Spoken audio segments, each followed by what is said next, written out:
Let's talk about your future wealth and one topic that causes people a great deal of anxiety, and that is the idea of investing in property. So imagine the scenario. You've come into some money, you've been earning for a while now, and something at the back of your mind is saying, I should invest in property. There's this heuristic, this meme that's been passed down from generation to generation that says that's a terribly important thing to do. Well, there's actually another way of looking at this one. In fact, what we have here are two different ideas, two different schools of thought. The one is the moral, familial, and emotional. And the other one is the financial. And these are actually two very different ideas. So let's start with the financial one. Should you invest in property with your money? The answer is not automatically yes. In fact, most of the time it's actually no. Now, what I'd like to encourage you to do is to deal with this one in the abstract. And what I mean by that is, take out of your imagination pictures of hearth and home and warmth and coming back to your family. Those are moral considerations, those are familial ideas. We'll deal with them in just a moment. So that's the first instance of clarity of thinking. We need to deal with the actual numbers. Now here's the next idea that comes into the fray. Is it going to give you more in return than you invested into it? And Kiyosaki has a very good way of looking at this one, and it's a simple, general, and very useful guideline. He says, if you're going to turn it into a business, then yes, it's worth investing in property.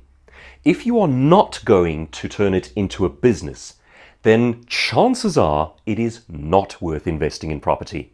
So what is the difference? Well, say you go and buy a property and you start to rent it out. That's a business. You are making a monthly sale and it's bringing in income. And that actually qualifies as a very good investment. Or you might improve the property, buy it, improve it, sell it, and make money in return. That's a business. You're actually making money from it. But if you are buying it as a house and a home and simply keeping it, it does nothing, it simply is, then the chances are that is not a good financial investment. Now we ask a different question though. Do you want to put down roots in a city? Do you want to live in a country for 10, 20, 30 years? Are you making this your home? Then we have a different set of considerations entering into the picture. We are not answering a financial question. You are going to lose money on this one, but you're buying a home. So you are gaining other things. You're gaining safety, you're gaining security, you're gaining all of the wonderful things that come with having a home and a family. However, it is not a financial decision. That is a family-driven decision, and it's a different thing. So the key to this one is to be honest with yourself.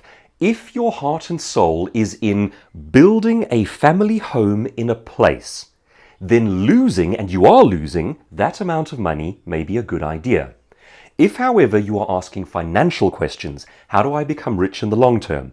I have an amount of money, should I invest it in property? Then the answers are different. The chances are you will come out much better by investing it in something that gives you a higher return. It feels less satisfying. You're not buying a thing, you're buying abstract returns on money. But if the point is to get rich, then that's the way to go. So that's a way to achieve a little clarity of thinking in terms of wealth. Is buying property a good idea? If you're going to make it into a business, yes. If you're not going to turn it into a business, no.